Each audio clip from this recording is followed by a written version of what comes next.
আসসালামু আলাইকুম। আমি মাহমুদুল হাসান দিনার, পড়াশোনা করছি রুয়েট সিভিল ডিপার্টমেন্টে। তো আজকে আমরা একটা কনফিউজিং ম্যাথ দেখবো, নিউটনিয়ান বলবিদ্যার সংঘর্ষের ম্যাথ। তো দেখো কি বলছে, এখানে দুইটি বস্তু দেওয়া আছে এবং প্রথম বস্তুর ভর 5 কেজি এবং আদি বেগ হচ্ছে 4 মিটার পার সেকেন্ড। দ্বিতীয় বস্তুর ভর 6 কেজি, আদি বেগ হচ্ছে 5 মিটার পার সেকেন্ড। এবং তারা কি করছে, বিপরীত বিপরীত দিক থেকে একে অপরের দিকে এগিয়ে আসছে। তো আমরা যদি কোশ্চেনটা পড়ি, কোশ্চেনে কি বলেছে দেখো, এ ও বি বস্তুতে পরস্পর বিপরীত দিকে একই রেখা বরাবর সংঘর্ষ ঘটায়। সংঘর্ষের পর তারা নিজ নিজ পথের বিপরীত দিকে চলছে। তাহলে সংঘর্ষের পর বি বস্তুর বেগ কত সেটা বের করতে হবে।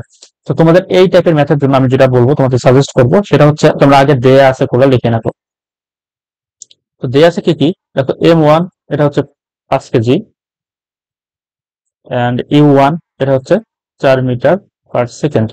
দেন M2 এটা কি, এটা হচ্ছে 6 কেজি এবং U2 এটি হচ্ছে 5 মিটার পার সেকেন্ড। এবং এরপরে কি বলেছে দেখো, এ বস্তুর শেষ বেগ, এ বস্তুর শেষ বেগ দেওয়া আছে 5 মিটার পার সেকেন্ড। তাহলে আমরা বলতে পারি V1 is equals to 5 metre per second. এখন আমাদের একটু চিন্তা করতে হবে। চিন্তাটা কি, আমরা ধরবো এটা হচ্ছে আমাদের রাস্তা, এন্ড রাস্তার ডান দিক বরাবর আমরা ধরবো পজিটিভ এবং বাম দিক বরাবর ধরবো নেগেটিভ। আমরা এটা আগে কিন্তু ধরে নিলাম, এটা রেফারেন্স, আমরা দিক নিয়ে নিলাম। সো এখন এখন কি হবে দেখো, এই বস্তুটি ডান দিকে যাচ্ছে, এই বস্তু যাচ্ছে ডান দিকে এবং বি বস্তু যাচ্ছে বাম দিকে। তো আমরা ডান দিকে পজিটিভ এবং বাম দিকে নেগেটিভ ধরেছি।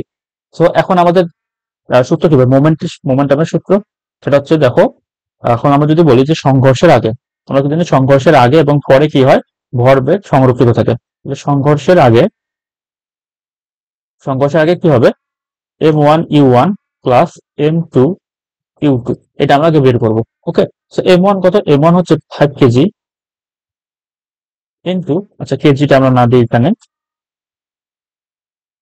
5 ইন্টু U1 কত, U1 হচ্ছে 4 প্লাস M2 কত, M2 হচ্ছে 6। এবার দেখো এখানে কি হচ্ছে, আমাদের যে বি বস্তুটি আছে, বি বস্তুটি কিন্তু হাতের বাম দিকে যাচ্ছে। তো আমরা বাম দিকে কিন্তু নেগেটিভ ধরেছি। সো এই বেগটা যেটা আমরা দিব এখন, এই বেগটা হবে -5, -5। তাহলে কত দাঁড়াচ্ছে দেখো, 4 5 20 মাইনাস 5 6 30। তাহলে আমাদের সংঘর্ষের আগে মোমেন্টাম কত দাঁড়াচ্ছে, সংঘর্ষের আগে মোমেন্টাম দাঁড়াচ্ছে -10। এখন আমরা আসবো সংঘর্ষের পরে।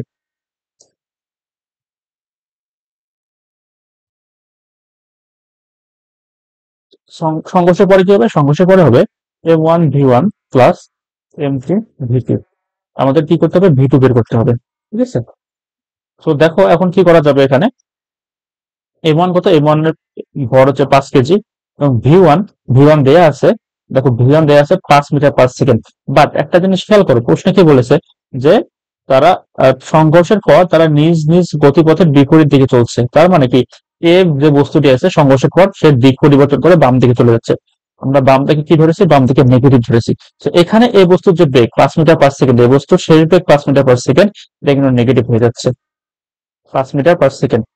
প্লাস M2 কত, M2 হচ্ছে 6 কেজি, এখানে 6 কেজি দিলাম।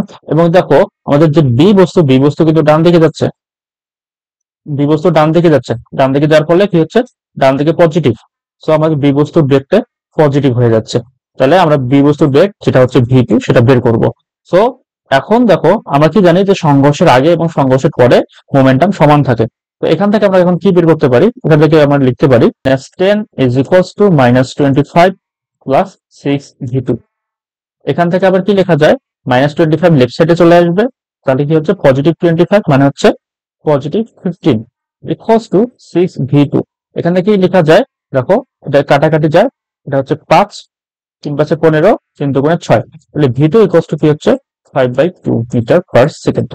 ওকে, সো এটা আমাদের উত্তর। সো অনেকের দেখবা যে উত্তর মেলে না, অপশনের সাথে মিলতেছে না, এর কারণ হচ্ছে এই দিকটা ধরতে না পারা। ওকে, কারণ হচ্ছে দিক ধরতে না পারা। তোমরা অনেকে কি করবা কি, এই যে এই দিকে এসো, তোমরা এ কে পজিটিভ এবং বি কে নেগেটিভ ধরবা, যার ফলে তোমাদের উত্তর ভ্যারি করবে। সো ব্যাপারটা বোঝা গেল এখন, আশা করি।